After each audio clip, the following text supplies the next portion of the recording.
ఎందుకని ఇంత దిగజారుడు తరమైన రాజకీయాలు చేయటానికి వైసీపీ ముందుకు వస్తుందని ఆలోచిస్తే, నిన్న మిథున్ రెడ్డి అరెస్ట్ అయిన తరుణంలో తర్వాత ఉత్తరాంధ్ర టూర్ ఎందుకు జగన్మోహన్ రెడ్డి క్యాన్సిల్ చేసుకుంటానని ఆలోచిస్తుండగా సిట్ విచారణలో తేలింది ఏంటంటే అంతిమ లబ్ధిదారుడు ఎవడైతే బిగ్ బాస్ ఉన్నాడో is none other than Jaganmohan Reddy.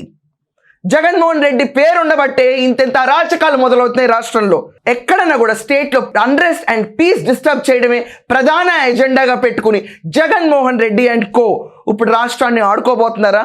మనం చూసుకుంటే కనుక సింపుల్ నట్షెల్లో వెళ్తే జగన్మోహన్ రెడ్డి ఎంత సంపాదించాడు? అక్షరాల 3,200 కోట్లు. ఇది వింటానికి ఎంత జిగుప్సాకరంగా ఉంది ఈ ఫిగర్. ఇదంతా ఎవరి దగ్గర నుంచి దోచుకుంది? ప్రజల దగ్గర నుంచి అధిక ధరలు పెట్టి కిక్ బ్యాక్ సిస్టమ్ రూపేణ క్యాష్ కొరియర్స్, క్యాష్ ఆర్గనైజర్స్గా వ్యవస్థల్ని స్థాపించి వాళ్ళందరికీ కూడా ముడుపులు ఇప్పించి జనాల ప్రాణహాని కల్పించి ఇతను ఒక రాజకీయవేత్త. ఇతను వైఎస్ఆర్సీపీకి ఒక హెడ్.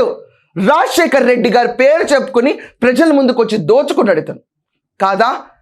విజయమ్మ గారి మొహం చూసి, రాజశేఖర్ రెడ్డి గారి పాలన చూసి మోసపై ఓటేస్తే మనకొచ్చిన ఫలితం జగన్మోహన్ రెడ్డి కాదా? తప్పట్టానా నేను? ఆలోచించండి, దేనికి భయపడాలి ఈరోజు రాష్ట్రంలో ప్రతి ఒక్కళ్ళు? ఫాస్ట్ ట్రాక్ కోర్ట్స్ పెట్టి ఈ కేసుని తొందరగా డిస్పోజ్ చేస్తే ఇతని పరిస్థితి ఏంటో ప్రతి ఒక్కళ్ళు చూస్తారు. బిగ్ బాస్ పేరెత్తాలంటే భయపడాలా?